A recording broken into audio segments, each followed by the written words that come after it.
That sounds good, doesn't it? That's satisfying. That's real satisfying. Happy Saturday, everybody. Happy Saturday. We're trying something a little different. Mm-hmm. Having a couple brews tonight. Got one in the tank already. Working on my second one, as I often refer to as my big boy beer. I'm drinking Kentucky Bourbon Barrel Ale at 8.5% alcohol. God, it's so good too. Yeah. I had one the other day and it was fantastic. Oddly enough, they have a strawberry flavor that they do during the summertime. I bet that's interesting. It is interesting. I thought it was going to be terrible. Yeah. And I thought it was going to be absolutely awful. But I loved it. I have not bought one yet this year because I was super stressed out with work and I just wanted the extra 0.5% alcohol. Hey, sometimes you need that. We do. What do you got? Today I have a Badger State Brewing Company beer out of Green Bay. It's Buzzy Badger and it's a coffee ale. A brown ale with brewed with coffee beans. I thought originally I was not going to be a fan of coffee-based beer. I've not had that. I've not had that one in particular. I love them. But I think it's nice. I've got an extra one. Maybe I'll send that home with you and you can try it. Yeah. Well, chances are I'll probably drink it tonight when I get home. Wife's working a 24-hour shift. There you go. 24-hour shift. You got a new gig. I did, man. Stuff's been changing. We haven't talked since before I went to Florida, which Florida was awesome, except for hot and a lot of walking around. Yeah. It's a good break from reality. Yeah, especially because I was in the ER. But now I went to an urgent care, which is similar to an ER, but nobody's dying. And that's been pretty great. I got a couple shifts in. A little less stress. Yeah. Same pay. Yeah, that you can't beat that. Nope. Yeah, and then we have the Ryder Cup in town in Wisconsin this week. I'm a big golf guy, as most of our 5 listeners know. I am not a big golf guy, but I do play Mario Golf. Oh, which is really fun too. It is a good game. Spent the day out there on Tuesday and was lucky enough to be able to go out there today too. So we are recording pretty late once again. Yeah, but we felt last time when we did it at night, it went pretty dang well. Yeah, absolutely. Oh, you can dance, you can jive. Having the time of your life. Ooh, see that girl. Watch that scene. Digging the dancing queen.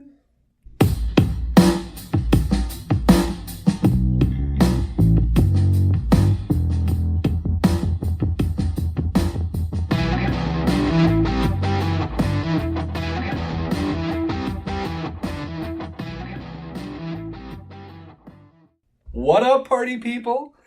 James Dorn coming at you live from the Roadhouse in beautiful Appleton, Wisconsin.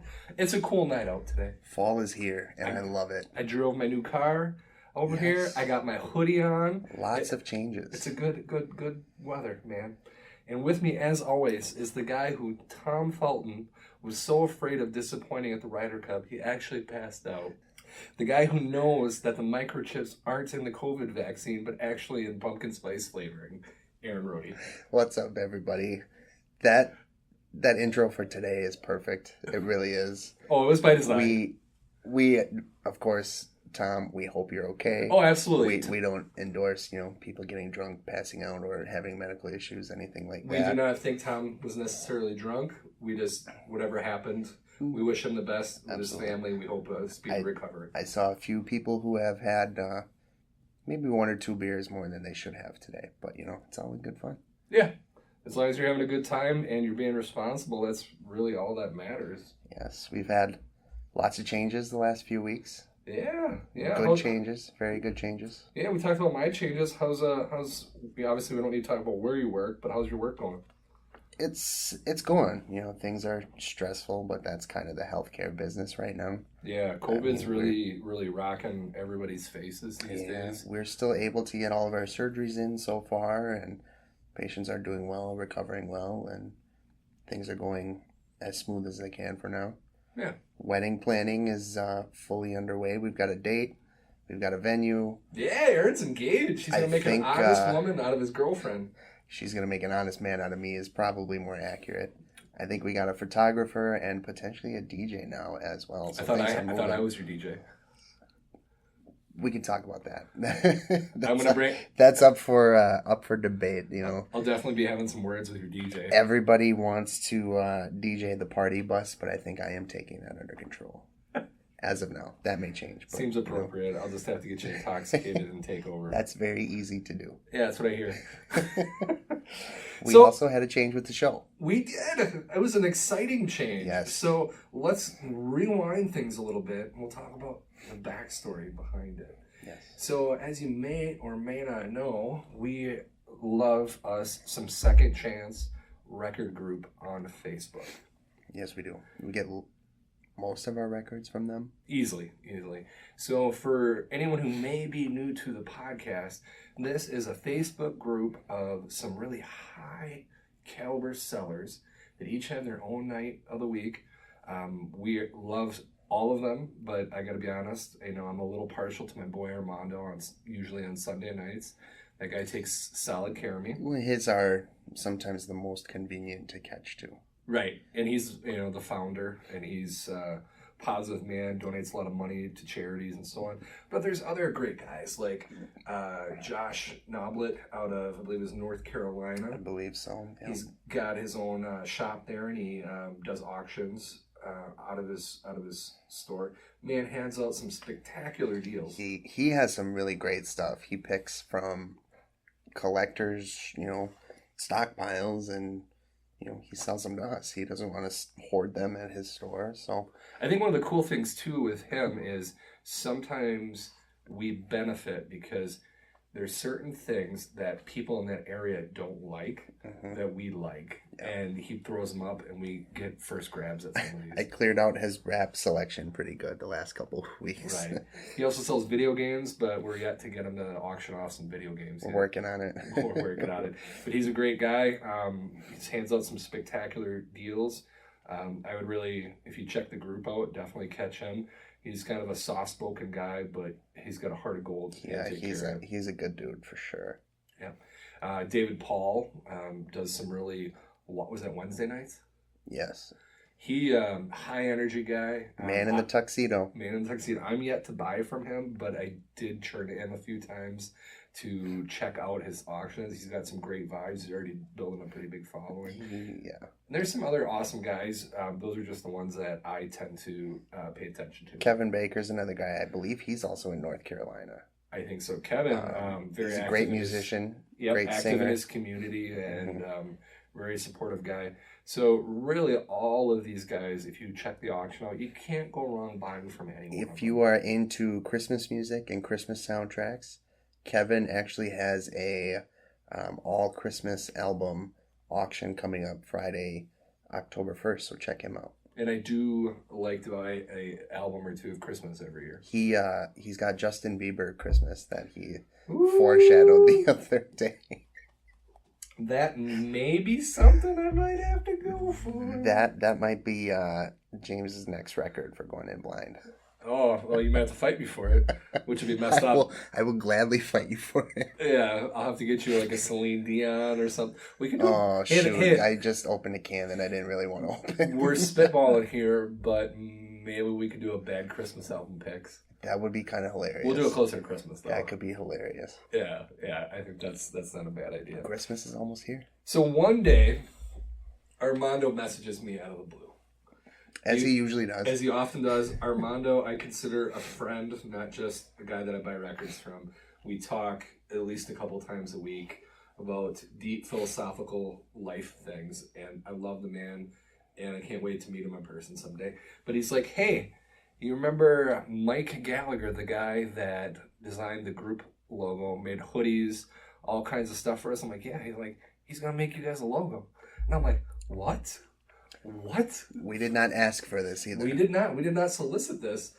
And we had a person make one for us when we were getting this going, and then we had to alter it to suit our needs a little bit, and neither one of us are good at computer stuff, so we made it look more janky. Yeah, and Patrick, if you are listening, we appreciate the logo. We know you worked hard on it. Absolutely. Thank you for doing that for us, but we upgraded a little bit. Yeah, and not saying that yours was bad. No, absolutely not. Absolutely not. It definitely let's well. Let's move on. We don't want to dig ourselves a hole. We've already done. So I messaged with Mike, and Mike was so incredibly accommodating to our ideas. I told him about our mission of inclusivity and not exclusivity. I showed him our unofficial rivals who are a little elitist, in my opinion. A little? Yeah, and I said, our logo, unfortunately, looks a lot like theirs, and I don't want that. I don't want to be associated with them. We try to keep things kind of PG here, family-friendly, approachable, and that's really not what these guys go for. No. So he looked at their logo, he looked at our logo. He, over the next several, like probably almost a week, just because I don't expect this to be a high priority job for him, sent me numerous options. He was so accommodating, willing to make any kind of changes we wanted. And then when we settled on everything, he sent me every variation of the file format we could possibly get. Told me that this would be for stickers, this would be for shirts and screen printing, anything we wanted. And I didn't tell Aaron this yet, but my wife ordered us some stickers today. Oh, that's awesome. Yeah. I'm looking forward to that. So you will definitely get one. That's exciting. I want to say they're going to be 4-inch stickers, so they're a little bigger. But I was like, hey, we're advertising. I want to advertise. Absolutely. That's awesome. So yeah, we got some stickers coming. And Aaron and I both love us some hoodies, so I'm sure we're going to have some hoodies. Hoodies, hats, whatever. So after working things out with Mike, and it went so well, I asked him, I'm like, can I check your site out? Can I talk about you guys on the podcast? So he sent me over a link to G, just regular old letter G, Street Collective. So that's GSTREETCOLLECTIVE.com. And I got to say, I checked that site out. It's very professional. I mean, it looks like they've won awards. They can do logo design, poster design, t-shirt design. They can do ads, signage, brochures. Like anything you can imagine, their award-winning team can design. Did it say where they're based out of, by chance? I did miss that. It has the phone number, area code, but it wasn't like necessarily tied to any area. Sure. But let's be honest, modern day online doesn't really matter. Doesn't really matter. And honestly, it's like anybody these days can get a computer and they can throw a design or ad together. Sure. They think that they're great with it, but everything about these guys were super professional looking. Yep. And if I were going to be starting a business, not just a podcast, these are the type of people that I would want to work with. Mm-hmm. So I also checked out some other things on there, and it looks like they can make mugs for you, mouse pads, neck scarves for your dog called mutt rags. Isn't that a sweet name? That's awesome. You might have to get Bailey. Bailey, a One More Record podcast. Bailey is definitely going to get a mutt rag for Christmas. I think that's a good idea. And then, they have some pre-made designs on those items, but then you can also create your own, and that's pretty awesome. So if it were me, don't trust your design needs to amateurs. Trust it to the pros at G Street Collective. They are not an official sponsor of our podcast. We just really like them. Mm-hmm. And, we, like so many other people, like to promote people we've worked with who've done good things with us, people that we believe in, who believe in the same things we do. So if you guys help us out, you be kind to us, we'll be kind to you. Yeah, Mike said he's going to check the podcast out. Yeah, and they had these I think he might have been our 200th download, actually. Yeah? Because we eclipsed the 200 download mark. That's a great milestone. Yes. And it happened, the second 100 downloads happened a lot faster than the first 100. So that being said, thank you. We appreciate you. Absolutely. All of you. And if you have not already, please check us out at One More Record Podcast on Facebook, One More Record Podcast on Twitter. And then we also have One More Record Podcast at gmail.com. We'd love to hear from you. If you got any topic ideas you want us to talk about, you want to say, hey, we love the show, whatever it is, if you write us a letter, we may even read it on the air. Hey, I'm all for fan mail. Yeah, absolutely. Just don't send it to my house. Sounds good. So we both picked up a pretty neat purchase recently. So not that long ago, I messaged Aaron that I found something on Amazon. I'll let him tell you about it. So ever since my journey with records, with the turntable, with vinyl started, there's been one that I've been after. It's Digital Underground The album is Sex Packets. I think it's their debut album, but I'm not entirely sure. The only thing you need to know about this album is it came out in the early 90s, and it's got the Humpty Dance on it, which is an iconic hip-hop song if I've ever heard one. Stop what you're doing, because I'm about to ruin the image of the style that you used. Exactly. R.I.P. So it was almost impossible to find. It's been on back order for as long as I've been in the vinyl community. No, I mean, if I remember correctly, you quoted me prior to this re-release, it was going for like $100. Yeah. And at least $100. At least, and that's probably not even a nice copy. No, that was just a copy. Yeah, and then of course, Shock G passed away recently. Yep. Rest in peace, man. Yep. And then somebody, I'm sure, is like, we should cash in on this. Mm-hmm. And cash in they did. They sure did. So I threw that on. I saw that, and I sent that to Aaron. I ordered mine, and then I messaged Aaron. So this was one of my. I think this is my only Amazon purchase for records, actually. Yeah, and I've had some bad luck with them in the past. I've had damaged packages, and you can go online and you can see all kinds of horror stories. That's why I like to buy from like Armando and private sellers. Mm-hmm. They do nice things like put extra corners on the boxes and stuff. Which goes a long way. But especially with older records that have more flimsy covers. Right. So I think this is a 30th anniversary edition, I believe. Yep, on 180 gram. It's like teal colored vinyl. Yes. Yep. Mine was teal. Everybody knows I'm a sucker for the colored stuff. I do love the colored vinyl, which is, it's important so you tell the difference between an OG copy. And I'm sure the OG copy was not 180 gram. No, I wouldn't think so. So we're both such a fan of that album. I think we're gonna do a track by track review together, probably in the next episode, which will be very interesting. We don't typically, well, I shouldn't say that. We do share ideas back and forth for the show just about every day at this point. But I text Aaron more than I text my wife, and I text James more than I text my fiance as well. Yeah, which they know. They don't care. Yeah. At least we're not buying drugs with it, right? Exactly. For reviews like this, we don't typically share our thoughts, and we probably won't, other than the fact that we both know we love the Humpty Dance. But right. And aside from that... And I'm just a big fan of, like, the 90s hip-hop. Mm-hmm. As we found out with A Tribe Called Quest. Yeah. Or one of my favorite albums, as we would like to call it. Mm-hmm. Which is awesome. I'm so happy. Yeah. That one and DJ Jazzy Jeff made me very happy. Yeah, you knocked it out of the park a few times with that. Yes. So, we'll talk about some digital music. Should we talk about ABBA's Crazy Feet first? Oh, yeah. So, apparently they're making music again. Yeah. ABBA's got a new album coming out. What is that? The first time in, 40 years? Yeah. I believe it's called Voyage. Coming out... May or may not be a Target exclusive. We're not really 100% sure. They're doing some sort of exclusive deal with Target. Now, I don't know if that's going to be extra tracks or an exclusive color or whatever the case may be, but they're doing something exclusive with Target. November 5th is when I saw for a release date. They have 2 singles out. One is called I Still Have Faith in You, which is kind of a slow ballad.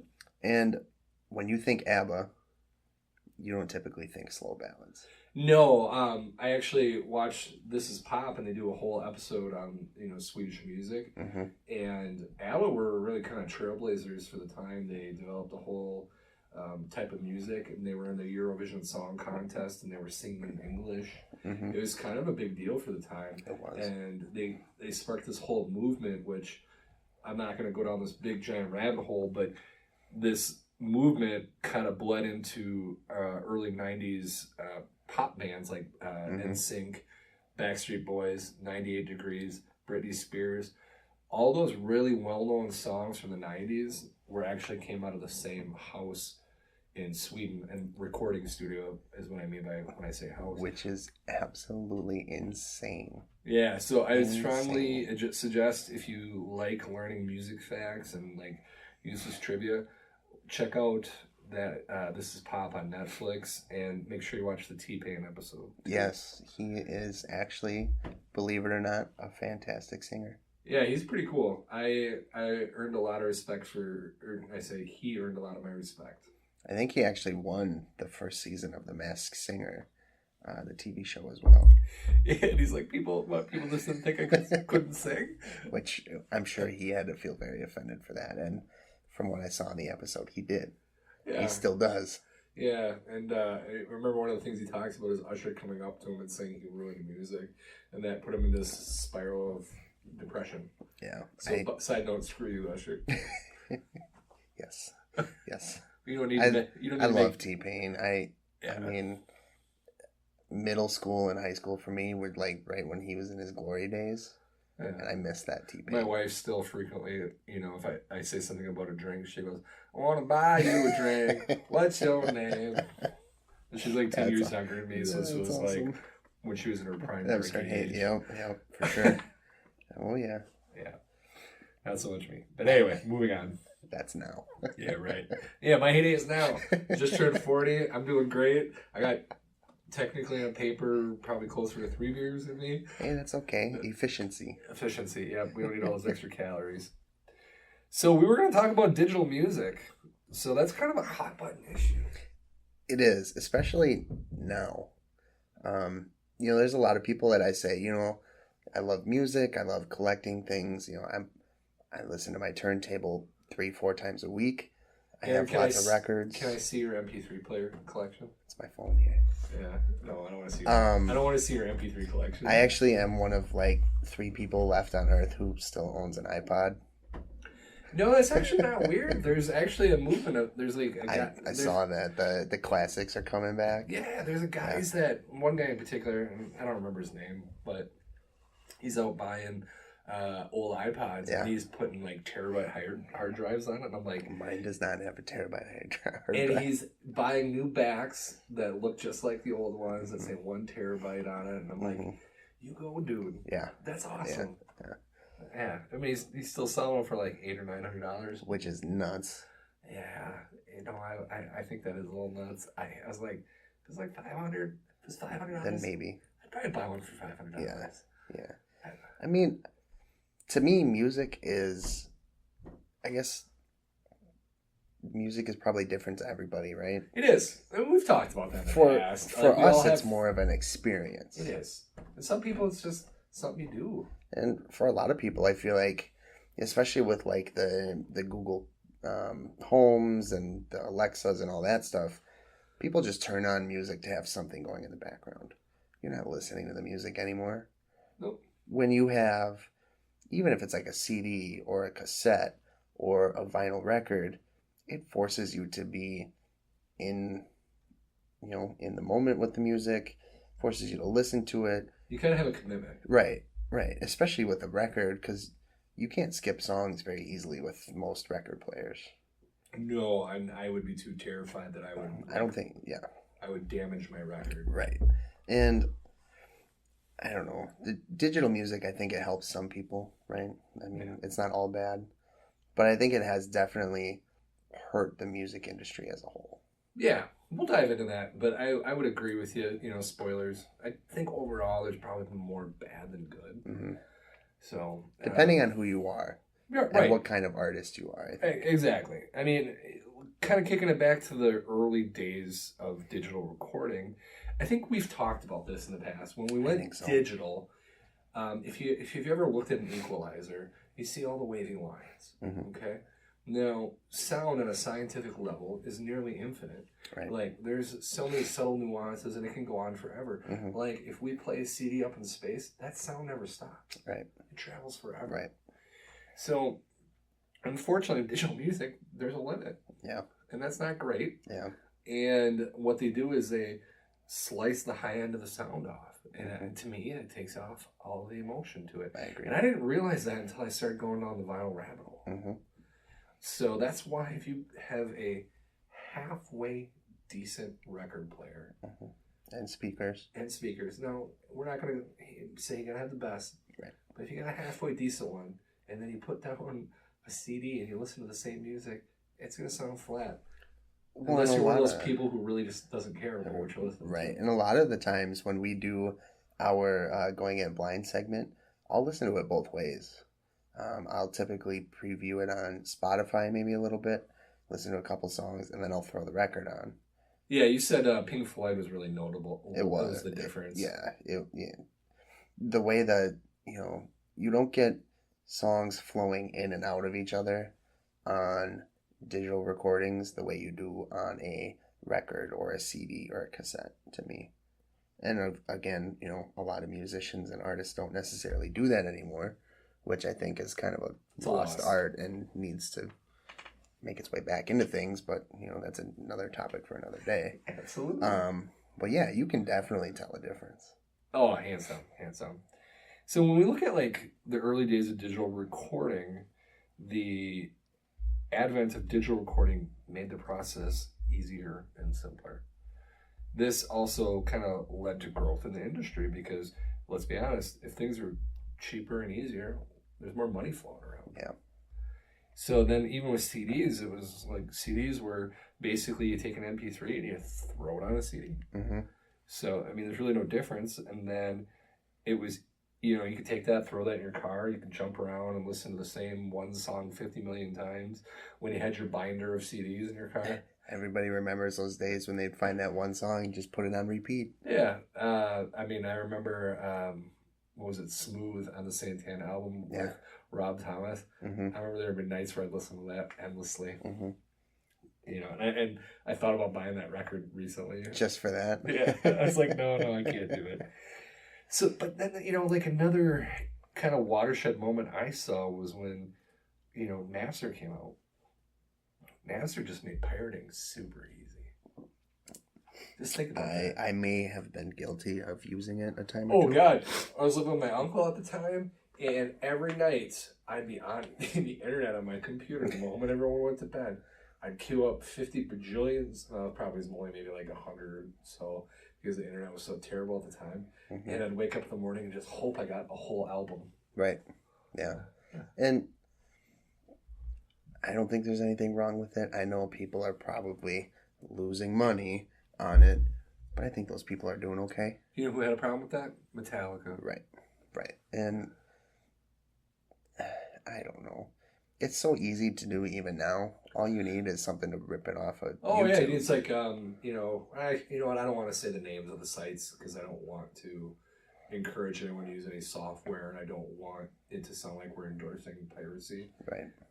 But, sites like Pirate Bay, and you just need a file sharing software, and you can do it relatively easy. We are proponents that if you're going to do some sort of music streaming, listening, whatever, digitally, use some sort of streaming service. Yeah. I know Spotify pays their artists more than, say, Apple does. And Spotify's also got a free service too. Correct. They're experimenting with cheaper price points and free ones and stuff like that. I have Spotify Premium. Their new Duo plan is really great. So Melissa and I share essentially a premium account, and I don't know what I'd do without it. I love it. I use it all the time. I have a family account, and I share with my wife and one of my best friends in the world. I just let him be on it just because I love the guy. Yeah. And he's on it and so on. But the other part about the digital music, when Napster came out, that was just kind of an easier gateway than, say, doing a cassette-to-cassette copy or recording stuff off of the radio and hoping the DJ wouldn't talk. Right. Gone are the days of staying up to hear the song that you requested and try to catch it on a cassette player and record it that way. Or dedicating it to your girl. Yeah. That's not gone. Love's not dead. Yeah, but, it says to argue, though, digital music, did that really kind of kill the mixtape, too? Yeah, I think it did. Although, there are... Okay, when you say mixtape...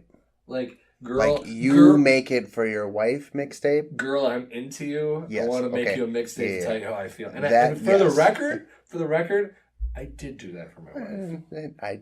I'm not judging. I will probably do the same for Melissa at some point. Yeah, I think it probably did. I used to burn CDs with different tracks on it all the time, and now there's no need to do that. Yeah, I mean, half the time you can't even get a computer with a CD drive in it anymore. Right, and you can't find anybody that sells CDs anymore, blank ones or, Or still has them. I was just there recently. Yeah. But I don't. I mean, I have, I think, in a junk drawer somewhere, an external CD drive. Yeah, and I have my old laptop yet that still has one, but that's it. But it just doesn't have the same, like, effect to, like, making a playlist and sending it to someone. Right. It's just not the same. No, it's absolutely not the same. Like we talked about a little bit, like digital music kind of paved the way for like Pandora, Spotify, and there's other ones, Apple Music. But was digital music all bad? No, I don't think so. No. I know you and I have had this discussion a few times where you said, if it wasn't for things like Spotify, you probably wouldn't be as into music nowadays. No, I mean, I've talked about, and I will, again, I'm sure when we get to the reviews today, talking about how, like, disconnected I felt with music in general for a long time because people were focusing on music that I thought was absolutely terrible, and I turned the radio on, felt like nobody was making music I liked. Well, and one thing that kind of drives me nuts about pop music these days, it's very scientific. It's very formulaic. It's 4 chords just used in a different melody with different rhythms. They know they're using this to target certain audiences, and it works. And I don't know, that music is more of an art to me. I agree. And it I don't think it is to everyone. No, and people don't paint paintings to sell it to consumers like that. Or, back in the day. As a form of expression. Right. And writing used to be the same way. And now I think music and writing and a lot of these art forms are now turned into products, which is unfortunate, but there are still money people makes making, the world go around. There's still people making good music. Yes, there are. You just gotta dig through the trash. Billie Eilish is one of them. Yeah, that's a lot of people. She actually got in trouble when doing research for my review. She talked about there being a lot of disingenuous people in the rap area. Mm-hmm. And I'll go into that more when we get to that. That doesn't shock me. Yeah, and she got a lot of backlash for it. Yeah, that doesn't shock me. So one of the good things that kind of came out of the whole digital music thing is it kind of leveled the playing field. I mean, back in the day, there were some pretty major companies, and they just ran the whole gambit. I mean, They were in the stores, they had the most space, they controlled who was signed, they controlled who got their albums out, and so on. And with the advent of digital music and digital recording equipment, it made it super easy for people to record albums at home and self-publish on like Spotify, YouTube. I mean, Justin Bieber alone, I believe, was originally a YouTube star. Yep, he was. And it's kind of the same, the whole podcast thing, right? Anybody with a microphone can essentially start a podcast. Right, and if we music's kind of the same way at this point. If we didn't have this podcast, I mean, your mom and dad wouldn't have anything to listen to. That's very true. Yeah, that hurts a little bit, but that's very true. I mean, they're like 30% of our fan base. But I mean, big shout out to Jim and Lori. Yeah, yes. I don't know. I love a lot of independent artists. And I love the smaller artists who are trying to make a name for themselves and, get their stuff out there. They care more. Right. And, you hope they blow up big time, right? Yeah. Not everybody does, but they're doing something they love. And you can tell that they have a passion for it. And digital music has given them a great way to get their stuff out there. And I don't like Billie Eilish, but she's got some pretty dedicated fans. Mm-hmm. And almost like a cult following kind of at this point. She tries hard. Yeah, and I like that her and her brother are the two main songwriters too. Right.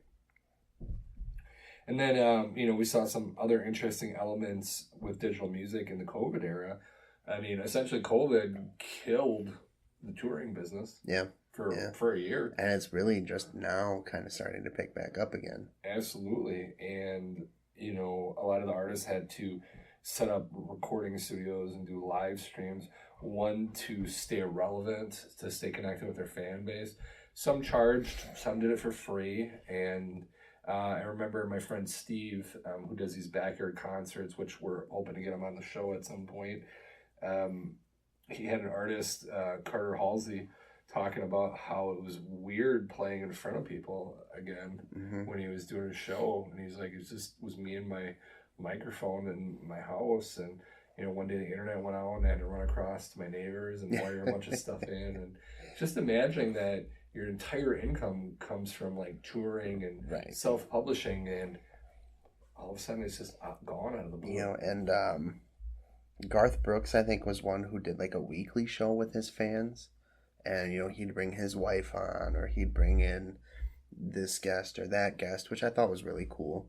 He's another one who's got a dedicated following and did really well with that. The Grand Ole Opry, they weren't allowed to have any shows or anything there, and that's what's been keeping them open for how many years. So they were doing a lot of virtual concerts. And then you look at a place like Broadway. They had to stop all of their shows. That's a lot of money. They just opened up a month ago, 2 months ago. Starving artists. Yeah, and they don't make a ton on Broadway. They do it because they love it. It's a passion. And a lot of these soundtracks are on these digital platforms, which is still giving them some sort of revenue. I'm not sure how much the singers themselves get. I'm sure more of it goes to, the writers, the composers, the people who created the show. We hope that they get some kickback. But, residuals, I believe they're called. Right. The other thing is, NF, who we've talked about a few times on the show, he tweeted 3 days ago, he just did his first show in 12 years, Wednesday night. Yeah, and he's your boy, right? Yeah. In Detroit? Yep. And he, he tweeted a picture, and it's a packed crowd, which is awesome. But those experiences as fans are something that a lot of people look forward to. And seeing somebody live is so much better than hearing them, typically anyway, over, your speakers. Yeah.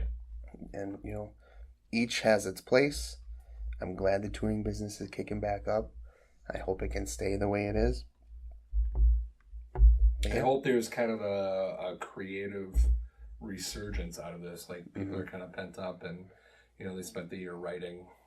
Hopefully COVID kind of dies down a little bit because, my personal feeling with having spent so much time in the emergency room and seeing how many people who aren't vaccinated, I worry that we're going to kind of head back to where we were.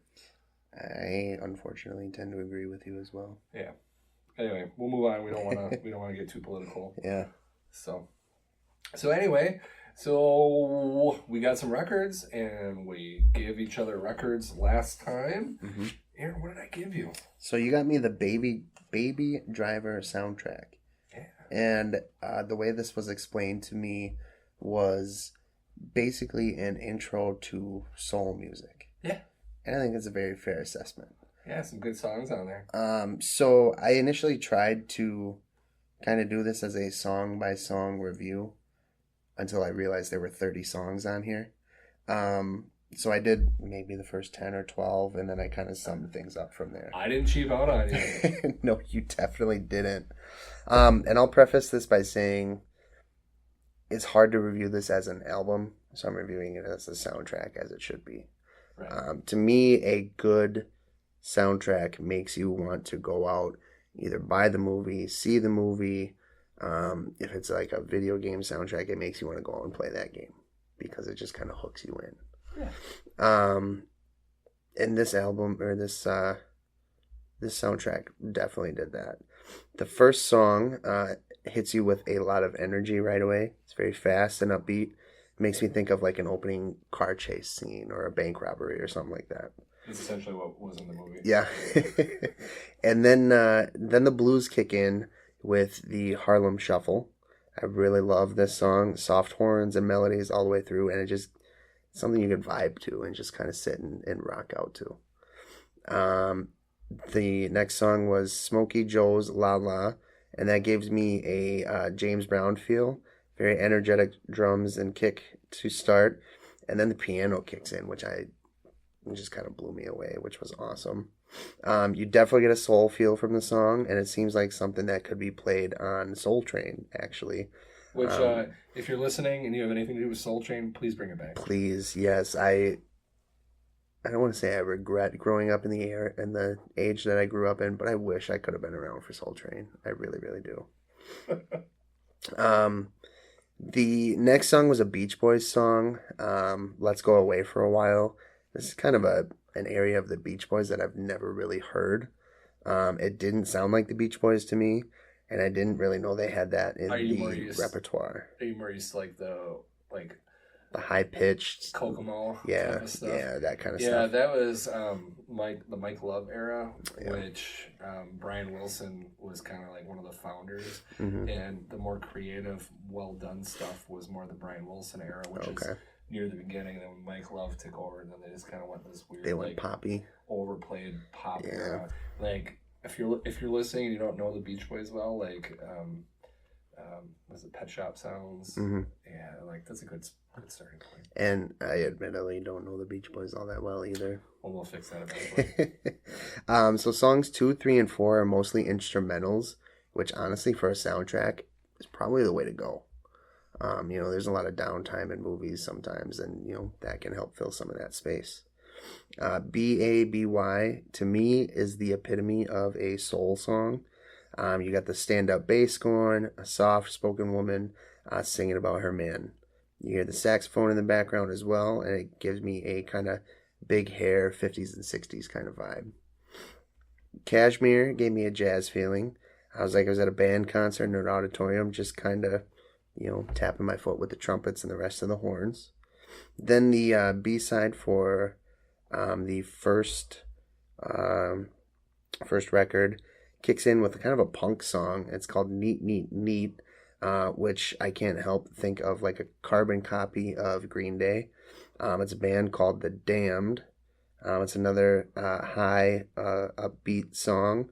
I love the guitar solo here. It's not something you really get with a lot of punk music, at least from that era. Then, of course, you get the Commodores with Easy. I just got a Commodores album last week from Kevin. I'm so excited to put that on. Easy like Sunday morning. Yeah, everybody loves the Commodores, right? Lionel Richie. Oh, and I who had any freaking clue that Lionel Richie was in the Commodores? Because I didn't. So that's kind of where I dropped off from doing the track by track stuff, because nobody wants to hear me do that for 30 songs. Overall, there's a lot of really good stuff on the soundtrack. I definitely will be checking out this movie. Definitely can see myself getting into soul music. I just really didn't know where to start, and now I kind of know where to start. Right, and that's really what my goal was. Like, I felt like I had 100,000 soul albums in my head, and I was like, I was trying to find you a good starting point. And I know you had said a couple times, like, you don't want to half-ass the first soul album you give me. You wanted something big, and now we both kind of have a starting point for that as well. So I will 100% be keeping this record. My soundtrack collection or soundtrack section in my collection is growing very fast right now too. Yeah, I keep that separate. I do too. I have my soundtrack, kids music, and Christmas music all kind of lumped in together, because that's you're in a very specific mood for them. Plus, the titles are always weird, so it's hard to figure out where to alphabetize them. Right. Do you do the composer? Do you do the album name? Well, under Discogs, most of it comes up as various artists. So it's like, so now that's where I put my compilations. Right. I'm like, well, now where do I put it? So I keep soundtracks and box sets separate. Speaking of soundtracks, James has something very special over there as well. Yeah, so in one of Josh's auctions, I got the From Russia with Love soundtrack, but it looks different. So I'm almost wondering if it looks old school. It looks old school. So let's look it up. I've never heard of Liberty before. Liberty label. The cover for it actually opens from the top too, which I've never seen. So anyway, I got your next album for you, buddy. And I knew this was coming. Yeah, full disclosure, we generally try to surprise each other, but I bought this on an auction, so Aaron knew I was buying it. Right. And I just told him straight up, I'm like, this is one of the albums I'm going to get you. Because we've been wanting to get him some Al Green. Yes, so Al Green Gets Next to You. When I look at this cover, it's got the big green and yellow letters. It looks very 70s, early 80s to me. He kind of looks like James Brown on the front here. He looks high to me. Yeah, he does. Maybe James Brown mixed with a little Jimi Hendrix. Right. From my understanding, I've never delved past this point, but eventually Al Green finds God. And that was my understanding where his music kind of goes downhill. That's interesting. Yeah. I'm going to have to check that out. Do me a favor. Let's open that up because I have this album. Okay. But Armando said something. He makes me think that this is on white. Mine's on black. Mine's on black. So I want to know if this is on white. So this is a big. I don't think I have the scissors down here. here. So let me do it, buddy. I'll open that for you. I always get a little nervous. I have a special knife that I use to that was much easier than I've ever done. Yeah, no, it's okay. You eventually get used to it. I'm just curious if it is on white or if I misheard him.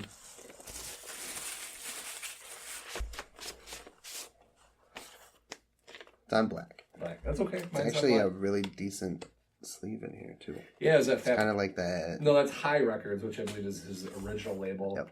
Then I think later he's on Fat Possum. Yeah, I'm excited for this one. Yeah. Probably throw this on tomorrow while I think that's great. Waiting for the Ryder Cup to start. All right. So my review. I went. You got me Nelly. I went a little crazy with this one. I'm not gonna lie. So unknowingly, Aaron kind of forced me to face my demons a little bit, which makes it that much better. Right. Little drama. So Aaron gave me an album that was the epitome of what was popular in a time when I felt so disconnected from music. He gave me Nelly's 2000 release, Country Grammar, his first album. Which is my favorite of his. My understanding, his best-selling album today. Oh, yeah. Yeah, for sure. All right, so Cornell Irel Haynes Jr., born November 2nd, 1974, started his career with the Midwest hip-hop group the St. Lunatics in 1993. Mm-hmm. He was signed to Universal in 1999 and went solo in 2000 with the album that we were just talking about, which was released June 27th. Country Grammar debuted at number 3 in the Billboard's Top 200. His best-selling album to date with over 8.4 million copies sold in the U.S. I mean, that's a big release. Yeah, for sure. Absolutely. Production by Jason Epperson, C Love, Kevin Law, City Spud, and Steve Wills. Any of those sound familiar to you from other releases? I admittedly don't know a ton about rap music. No. I think Spud was, I guess, the guy who would kind of stick around and work with him long term, though, if I remember correctly. Okay. All right. On this album, Nelly contributed all lyrics. So everything that was said, he wrote. Which I think is noble for somebody's debut album. I think so. He introduced this St. Louis Midwestern sound, which, when doing research for the album, constantly got brought up. Mm-hmm. When I think about music, particularly like rap and hip hop, I think East Coast, West Coast. Right. And we've talked about that in the past. Mm-hmm. You tend to be more of a West Coast guy. And I tend to be more of an East Coast guy. Mm-hmm. Now, granted, this isn't my main genre, so I can't pretend to be as hardcore about it as Aaron. Mm-hmm. But I love some Beastie Boys. Yeah. Well, as do I. But most of the stuff on the West Coast, to me, is what I favor. Right. Nelly's vocal style is considered to be pop rap with Missouri twang. Now, I didn't really know what that meant. What does that mean to you? I don't hear any twang in his voice. Truthfully. I don't either. Like, he doesn't sound Southern to me. No, I think. I just want to make sure I wasn't missing something. I think when you listen to people like the Beastie Boys, and then you throw on like Snoop Dogg, I think you can tell pretty early on where they're from. Oh, particularly early Beastie Boys, they're very, very much like Brooklyn right. sounding. With a guy like Nelly, I think that's not the case.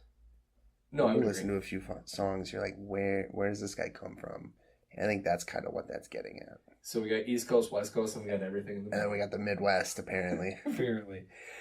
This album released 4 successful singles. Country Grammar, in parentheses, hot shit. So there's our swear word. We're going to lose our PG rating. EI, Ride With Me, and Batter Up. 2016, Country Grammar became the 9th hip-hop album to be certified Diamond by the RIAA. So that's pretty cool. I didn't know that. That's cool. Yeah, no, I mean, it's definitely a big release. So I didn't review every song, but I went through some ones that were kind of notable to me. So track number 1, St. Louis.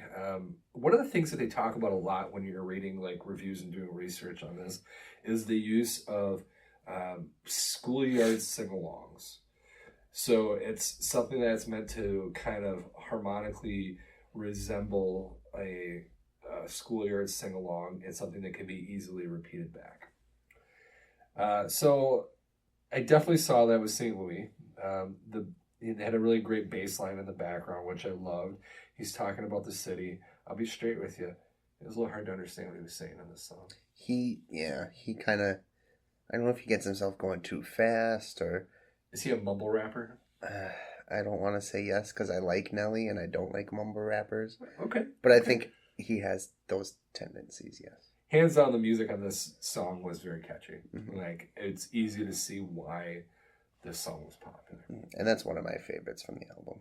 So, Country Grammar, track number 3. This is a huge song. Mm-hmm. I remember when this album came out, I could not turn a radio on without hearing this song.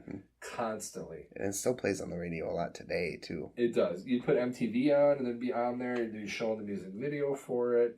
Like, this is probably the most notable song, which, you know, back then, I hated hearing the song. Like, it made me angry and aggressive, and then this is when I was into, like, classic rock and metal, and, like, and I don't mean, like, kind of metal. I'm talking, like Metallica back in the day, like, the heavier stuff. Yeah. Looking back at it now, though, I mean, it's definitely got a catchy beat. I can understand, I can actually understand his words. And then, like, one of the things was they sing, this is the song where he goes, shimmy, shimmy, cocoa puff. Yeah. Like, that's where that childhood, like, rhyming comes into place. It's very playful. It's very easy to sing back. Of course, you know, kind of a recurring theme through the rest of this album. He's, of course, talking about weed. Yeah. Yep. Talking about going to jail, riding his Range Rover. Kind of felt like the content was extremely stereotypical of this type of music, which I am not a, you know, young black man, so it's hard for me to understand that. But to me, it seems stereotypical. Yeah, and this is kind of in that area of The Chronic in 2001 as well. So it totally which we've talked about in the past. I definitely have listened to some Dre in the past. Yeah. All right. He even mentions Donald Trump at one point in this song. Steal the Show, track number 4. This is actually with the St. Lunatics. This is a group. The beat was extremely simple. The words were extremely simple. The first verse, I don't know which member of the St. Lunatics is doing it, but he says the N-word like every 5 words. Yeah, that one's a little hard to listen to sometimes. I'll be straight, this song was kind of forgettable. Yeah. Track number 5. Ride With Me. And I'm saying that to be ironic. More Weed Talk. Probably my favorite song on the whole album. I was hoping you'd say that. I thought you would hate this one. No. I'm far from it. No in-your-face beats. It comes across as very casual. Like extremely casual. Talking about going for a ride, laid back. I would say this song's actually more pop than hip-hop. Yeah. Like, it was extremely poppy. Absolutely. I actually have chosen to listen to this song since this album's release. Like, this song, one song, I have put on and listened to it. That surprises me. Yeah. And that surprised me a lot. I forgot this song was on this album, actually. Yeah. And then, last thing I want to say about this song, hey, must be the money. Track number 6, EI, one of his big singles. I found it to be simple in a bad way. It's something I would see being played in the background of early 2000s bars, the song that everyone goes to the bathroom during. The beats are generic. There's nothing special. It's nothing I haven't heard before. I would liken some of it to be like a Casio keyboard. I think it was only popular because of the chorus. E-I-E-I-O. And I think Will Smith and Marcus Lawrence used it in the Bad Boys movies. Martin Lawrence. Martin Lawrence. You said Marcus. Sorry. That's okay. And this is obviously another one of those schoolyard sing-alongs. Rolling Stone had actually said about this song that in it, his vocal styling is similar to that of Notorious B.I.G. Yeah. You being a rap fan, do you agree with that? I can definitely see that. I don't. I mean, but again, not because I disagree with you, but because I'm not versed enough in it to comment on it. Track number 9 was it Utah Slide? More of a synth vibe. Vocals are very clear. Same content, talking about a girl in the car. Kind of tosses out the schoolyard vibe of singing along. This was a simple song, but not like in a bad way. I actually appreciated kind of like the change in tone with the song. So final thoughts. No doubt this is a big album. I mean, like I said earlier, it was all over the radio. It was all over MTV. The sound is definitely a departure from the rap and hip hop that was going on at the time. The intentional schoolyard sing-along elements added some interesting flavor to the album. The album primarily shines in its production. In most cases, the music is well done. Only in a few songs I don't think lived up to the hype. Now, you've listened to his other albums since then. Most of them. Do you feel the tone of the music changes? I think the tone does. The lyrical content, not so much. Right, so I'm thinking that probably means he's working with different producers. Yeah. So I'd be interested to He's actually got one album, which is actually another one of my favorites of his, that he basically took Country Grammar, and a couple songs from his other popular songs, and he did an entire album of remixes, and that was really interesting to me. I haven't found it on vinyl yet. Is that kind of like the Nelly's Country Grammar My Way? Yeah, something like that. And I really enjoyed that. He kind of put a different spin on a lot of them too. So it's probably like, hey, I'm comfortable in the studio. I'm gonna go change these to kind of show you. Do you think it's better? I do. Yeah. Interesting. So Nelly's vocal stylings aren't overly impressive. He talks about weed, money, sex, and primarily overuse of the N-word in rapping seems cookie cutter for the times. I feel like you could put nearly any rapper at the time in these songs, and it really wouldn't affect the quality a whole lot. Mm-hmm. I think the point is hit home by never really capturing the success of this album since. Which is a fair point. When this album is on fire, it is on fire. You find yourself bobbing your head and humming along. In its weaker spots, it kind of just blurs together in the background. Would I bought this for myself? Probably not. As I said previously, I used to make fun of this album a lot. It came out at a time when I was very anti-rap. Everyone was making a big deal about it, and it really turned me off. Am I going to keep it?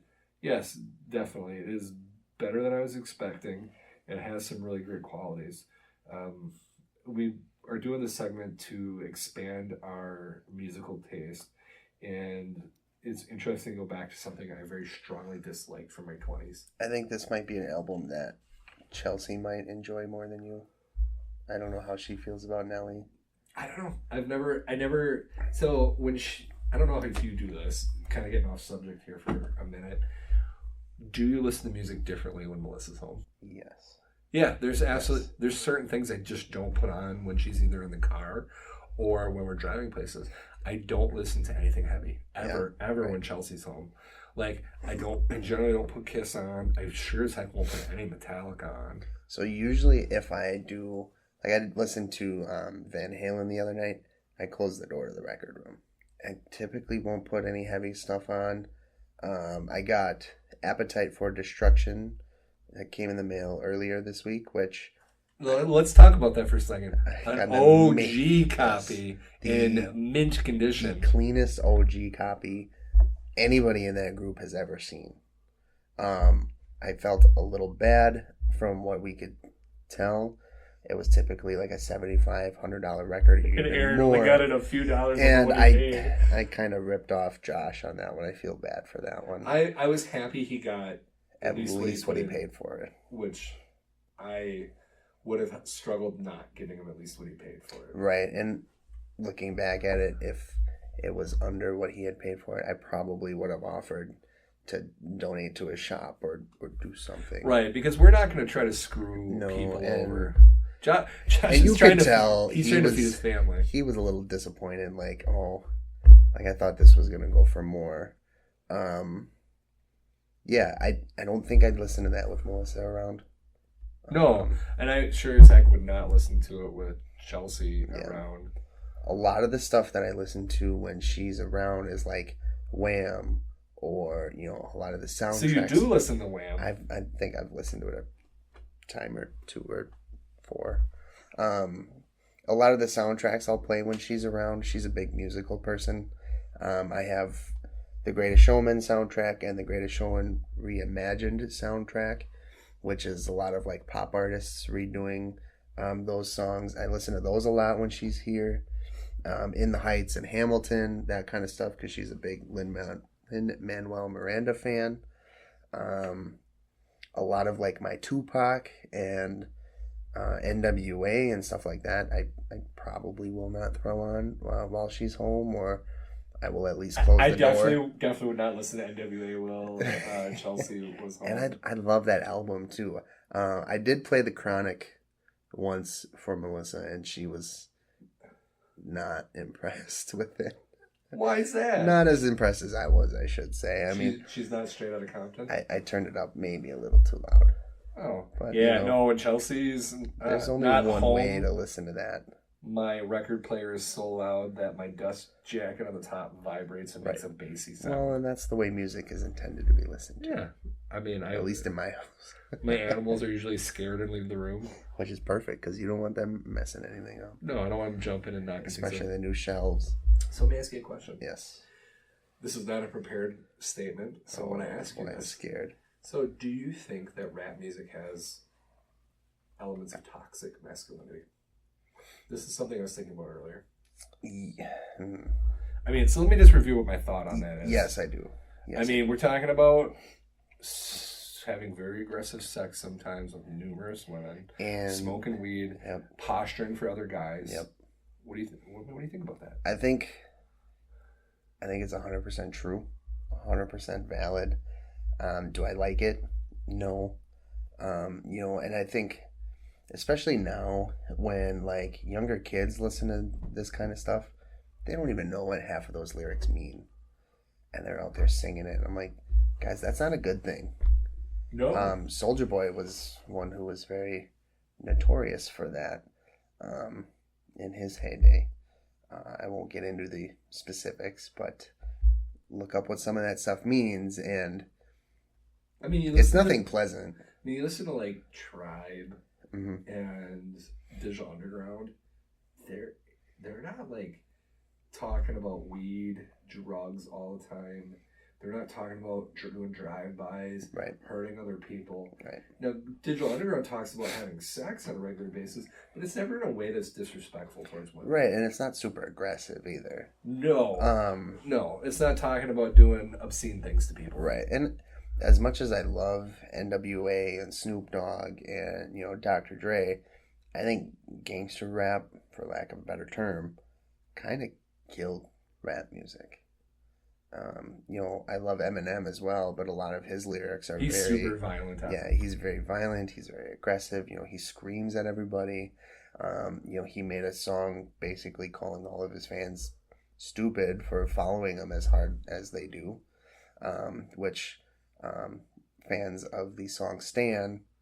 That's essentially what he's doing, is calling calling his hardcore fans who obsess over him crazy and stupid, and saying like, I'm just a regular person.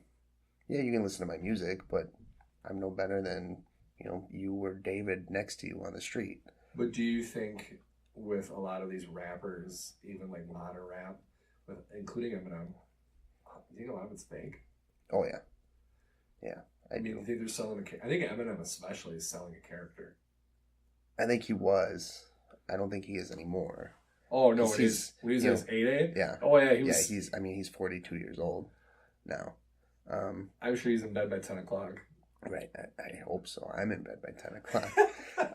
But yeah, I mean, like the dyed hair, the white t-shirts, the baggy clothes. I think 100%. A lot of that was, Interscope Records. Right. Jimmy Iovine was his big guy, for a long time. I think a lot of that was him. What would you like to see happen with rap music in general? I want to see it go back to the fun stuff from the late 80s, early 90s. Do you think it would? I want rap to go from rap back to hip hop is what I wanted to do. Do you think that would be beneficial for the plight of the African American in our country? Yeah, I do. I mean, I'd like to have them hear something positive. Yeah, and I think rap music can be used to share so many strong messages. I mean, and it's hard. And correct me if I'm wrong, because this is more your genre. Right? It's an emotional medium. Right. It's a lot, especially like a lot of like the modern stuff. They're trying to sell their plight and what's going on with them. And back in its, in its early days, a lot of people looked at it as a form of saying poetry almost. Because you've got the rhyming, you're taking these iconic songs from, whenever you grew up or, things you think influence the music game, and you're sampling it and making it basically your own. So it's a great way to show, and share your thoughts and your ideas, and it's very influential. And I agree, I would like to see it become more positive and go back to what I like to call the fun hop of the 80s and 90s. Right, and I think we really need to get some artists and push them out to the forefront that are making positive music. Yeah. And again, and talking to listeners, if you know someone that's making fun, positive, upbeat hip-hop music, we would love to hear it. We would love to hear it. Send it to us. You can private message us on the Facebook page. You can email us, whatever you want to do. I'd love to hear it. Yeah, absolutely. I'd love to give these artists credit for what they're doing. I think that music is an influential medium, and I think that we can use it to change the world. Yeah, absolutely. One other, like the first big rap song was, at least from what I know and what I've researched, was the Sugar Hill Gang. I thought it was Heart of Glass, or I thought it was Blondie. Well, yeah, you could go with that too. Because technically, I think she's first recorded rapper is Deborah Harry from Blondie. Yeah, which drives me nuts. I love it. Yeah. I love it. But the Sugar Hill Gang Rapper's Delight, it's called. There's like a 14-minute version. Yeah, see, like stuff like that. It's fun. It's upbeat. It's positive. Please go back to that. Yeah. Because I'm sick of the mumble rap. I can't understand a thing you're saying. It just drives me crazy. Yeah, no, I agree completely. One of the things we forgot to talk about is Aaron was at the Ryder Cup, so yeah, he kind of bailed. he phoned it in on this one a little bit. So we forgot to mention what my new album is actually something that I picked out on my own. I gave him very specific instructions. Find something you don't know much about, but you would like to, or something interesting. You get it, and I'll reimburse you. Yes. So what I selected was Nick Drake's Pink Moon. I actually had walked by not this album, but one of his other albums numerous times, and I was like, there's something about looking at him that kind of called me to him. In the photos, he's got long hair, and he kind of just has this kind of sadness about him. And mind you, I knew nothing about him at that point. So today, when I was standing there, and Aaron's like, why don't you pick something out for yourself? And I picked this up, and it's the Nick Drake's Pink Moon. And I pulled out my phone, and I played just like one or two songs, a little bit of it, not the whole thing. I do a lot of that. Right. Just because I wanted to know kind of like what I was getting into. And, kind of a preview for the next album, it's just the guy and his guitar. But here's the thing about it is, the album came out in 1972. Okay. So just think about that. 1972, just a dude and his guitar. Reminds me of Bob Dylan. No effects, no drums, literally just a guy and his guitar. And then I watched a couple videos on it, and this would kind of be another spoiler for like the next episode. This guy made 3 albums. Not a single one of them sold more than 5,000 copies. So he probably died early. He died at age 26 of an antidepressant overdose. Oh, gosh. And a lot of it was because no one would recognize his music. Mm. And this That's is sad. largely regarded as being one of a great album from the 70s. So just This think is about probably a guy that digital music would have helped back in the day. probably. So think about that for a second. A guy in the 70s that I had never even heard his name before. Mm-hmm. That's what appealed to me about this album. Mm-hmm. So I did listen to a little bit of it, and it's not sad music. It's emotional and happy, and this guy with this profound sadness about him, it's going to be an interesting review. Yeah, and that's hard because you hear that a lot. When a lot of these artists, either overdose or, when they die earlier than what they probably should have, you go back and you hear like, oh, this person, they had a lot of demons. Well, from what I've gotten out of my brief dive on this guy, he had a lot of demons. Mm-hmm. And Robin Williams was one just recently too, or not so recently maybe, but I mean, when everybody thinks Robin Williams, you think of this happy-go-lucky guy who just loves life, and then you come to find out later on that, that wasn't necessarily the case. So just a reminder, COVID depression's real. It is. And so Absolutely. if you are struggling with anything, it's okay to ask for help. Absolutely. So we don't want anything bad happening to you or your family. So please, by all means, if you don't know where to look for help, you can always message us. Mm-hmm. We'll steer you in the right direction. Absolutely. We want you to be happy and healthy. Absolutely. It's okay to not be okay. Yep, for sure. So anyway, unless you got something else to talk about, man, I'm done. That's all I got. Yeah, I think that's what we've got. It was a good show back after a long break. And just exciting news with me having more of a regular schedule where I'm not getting piss pounded constantly at work. We should be able to do this on a more regular basis. Yes. I'm hoping at most 2 weeks. Yeah. We're gonna work on hammering out a more consistent schedule and hopefully, get one out every other week, like you said. Yeah, I'm never working at night anymore, so there's no reason we shouldn't be able to. Welcome to the light side, officially. So on that note, make sure to check us out on the social media platforms. We'd love to hear from you. I'm not going to list them again.